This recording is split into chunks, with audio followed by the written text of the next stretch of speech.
Greetings to you all and welcome back to Let's Play the Langrisser with me, Artega Omega, and a realisation has dawned upon me. Lena was safer with Berza. Well, we saved her. Did you hear the inverted commas? I've taken to doing that quite a lot now. Right then, so what are we doing over here? We have this annoying fellow who we want to kill. We need to summon up something new. So we are going to go all the way and get ourselves the dragon that we love so.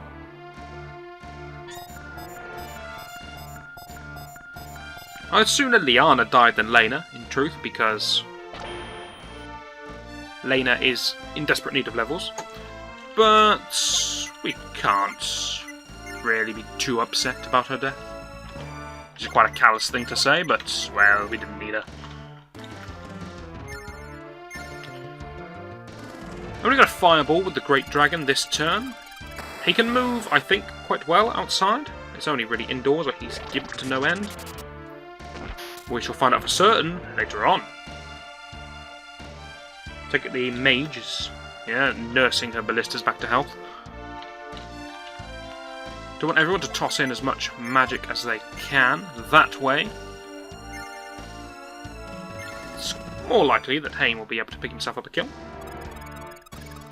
Perhaps I should have just attacked with angels and hoped that they didn't quite finish him off and then let Hayne finish the job. Maybe that would have been a better way of doing things. We do have some archers who are going to take a couple of pot shots, see what they can manage. He's got very, very poor defense. That'll do just fine. I think we can kill him with a meteor. I think a meteor did 3 points of damage to him. Which means more experience for Hayne, which is nice, because I do want Hayne to get his 5th class. Hayne is one of those people who early on was an absolute beast, but as the game progresses, he just tails off a little bit. He's going to get another ballista, though, and that's what matters. He tails off a little bit in, not in effectiveness, good lord no, but he tails off in his ability to kill units. If you remember at the start of the game, he was soloing down soldiers with his auto attack. Not auto attack, basic attack. Played too much RTS.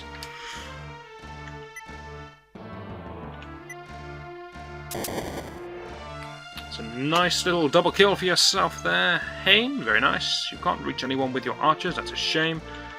Let's just sit tight. I don't see a reason to charge particularly far forwards, except to pick off the archers so they don't kill Keith! I can't remember my own army's names. Okay, that's a bit unfortunate. High elves are magic immune? Resistant? They certainly have something going. They must be immune, surely. They took a meteor and didn't take any damage. I'm going to go all out killing this lot because, again, we're going to save a little bit for Hayne. It's about time he gave Hayne his due. He always is this fellow who chucks in a meteor which brings everyone to 2 HP and then someone like Erwin walks in and goes, "Oh, look at me kill everything." But poor Hayne sat in the background going, "But that was because of me, Erwin," and then he gets told to shut up by Cherie. It's really not fair.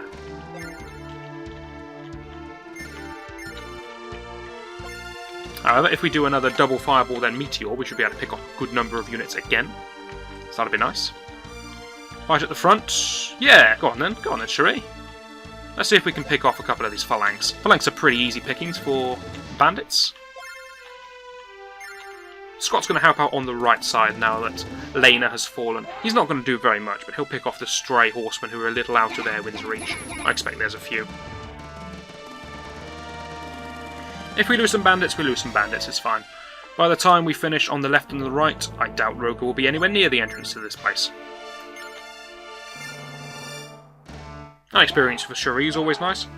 I say this about everyone, but I really want Cherie to get her 5th class. Cherie is actually more important than just about anyone else to get to her 5th class. You'll see why when we get there.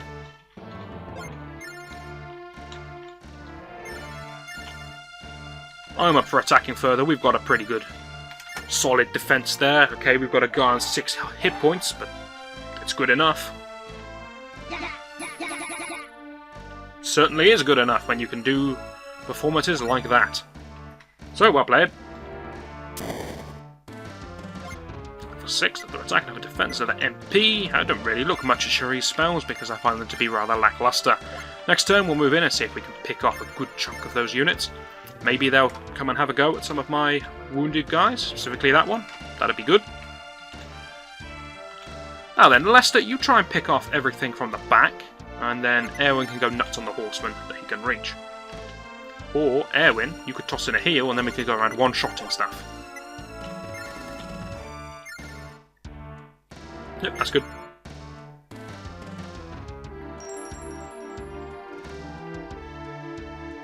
Erwin himself, of course, doesn't need to be surrounded by units. Even a horseman can't take Erwin down.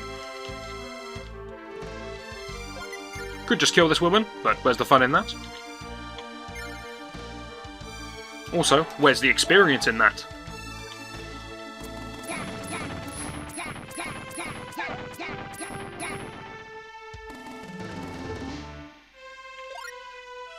No real point in prioritising experience on the right hand side, considering I have a level 9 4th class and a level 1 5th class. They're both overfed on experience, but, well, we'll just have to go with it. Archer's a little tougher opponent for the Nixie.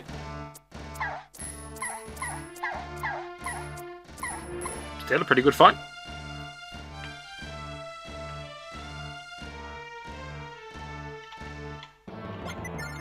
Certainly nothing more than we can handle. We have backup Nixie. Lester himself can throw himself into the fight if he so desires, but I may keep him safe in the water. Stop him getting immediately surrounded by grenadiers and meteors and things. It might grind him down. To be honest, I'm a little scared after we lost Lena.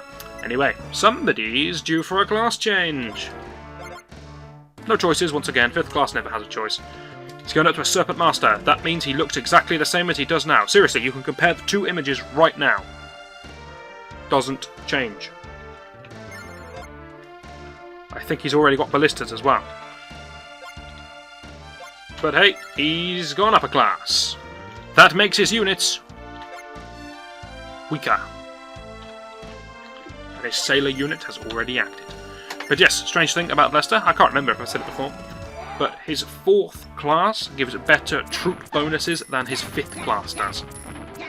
It's very bizarre. He himself gets stronger, but his units get weaker. Lots of people say, well then it's better to keep him at his 4th class. And I agree, but I don't have the self-control to not just kill everything with Lester. Because if I try to keep him at his 4th class, that means I'm never using him to kill anything. Because I'm scared he's going to level up. So I just let him kill stuff. And when he levels up, and then he becomes worse. Just strange. Though worse does not mean bad. Still a helpful chap.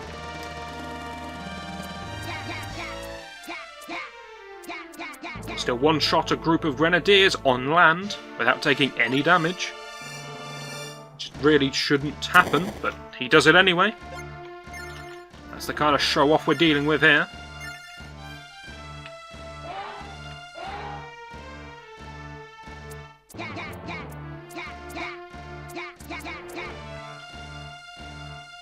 Twice running, so well played to you there, Lester. Now for a bit of horse-on-horse action. And if that's got you excited, damn right it should. Look at this, Scott's finally going into the fight. But not personally. Scott's units are finally going into the fight. Start with the weakened one, just to get a good gauge as to how good we are at surviving these kind of attacks. Not very good at all. So it looks like these are all going to be complete trades, and it looks like a vehicle is going to pull out outside my window and try to drown me out with this incessant beeping.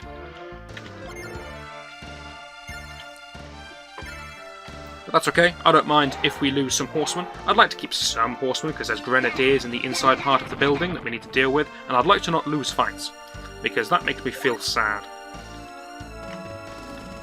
But if we lose some horsemen, I can live with that.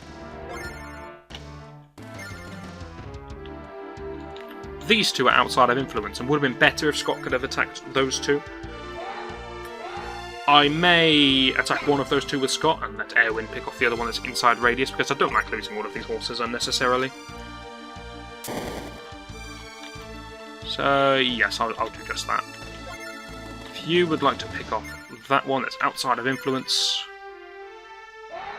He'll probably still take some damage, but he shouldn't die, is the point now. There we go, that's much better.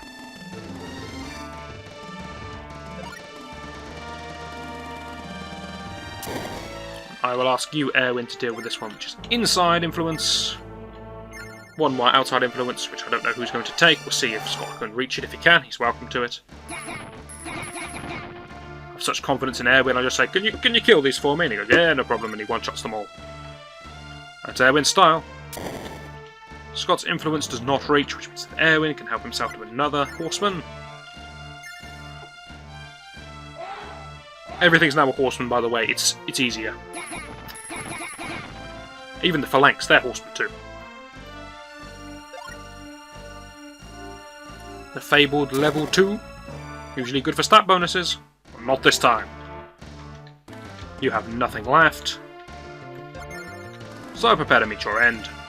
And possibly take down a good number of dragoons with you. But you are going to die.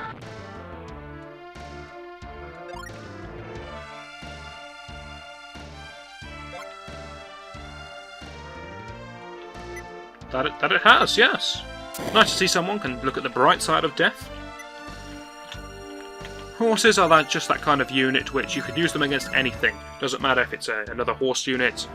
Okay, maybe not phalanx. But a commander, a really tough commander, someone like Leon, if you throw dragoons at him, then all your dragoons are going to die, but they'll get a couple of points of damage, guaranteed every time, because they just have so much attack. Kind of like bandits were, but bandits are starting to fall off now. But then bandits weren't horses, which means they weren't weak to spearmen, which actually probably makes them a little bit more useful.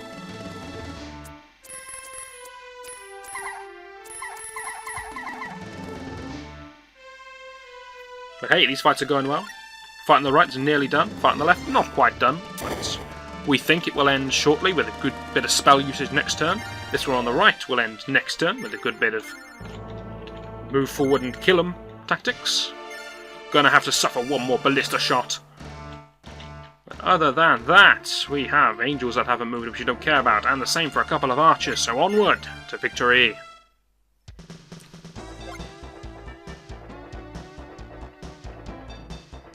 Now that they know where the rod is, maybe they're going to go to the front. Maybe because they've checked their location, they're going to move to the front anyway, because that was their order, after all. Go check the room on the right. Oh, I've checked it, what do I do now? I'm going home, going out the front door, mate. So off they go. Roger has indeed found it. Prepare for the enemy's attack. Not quite, Roger. You're busting out, mate.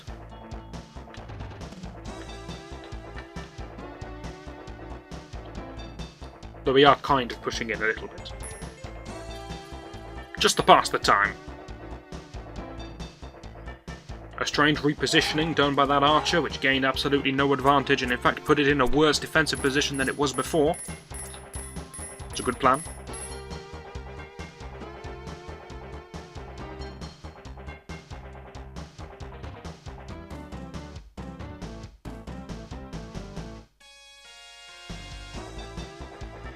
Now that Roger has the rod, I suppose I should tell you about a little bug on this level. It's quite a famous and well-known bug. It's something you should take great heed of if you're playing the game along yourself. Specifically, that whoever gets the rod, if you kill them, the person who kills them gets the rod. This is all well and good. The problem is that gets the rod means gets the rod very literally, as in your item becomes the rod. At the end of this level, you're not hitting people with the rod anymore because it's quite a valuable thing. You shouldn't be hitting people with the rod. So you put it into like safety, which means you no longer have the rod equipped. I think you can choose to equip it on someone, but that's neither here nor there. The point is that if you kill someone who is carrying the rod, the person who kills them, even if it's not them, if it's their unit, gets the rod and it overwrites the item they are currently holding. That means you could lose your Devil Axe. If Erwin were to kill the Rod Bearer, we would lose our Devil Axe. Because Erwin would go, oh, holy rod, I put this axe down, and he'll walk out the building with the rod and go, my axe, I left it behind! And that would seriously happen, and we don't want that to happen. Now then, another turn awaits. Great things are bound to happen in the next video. Hopefully you'll join me for that, and I shall see you then.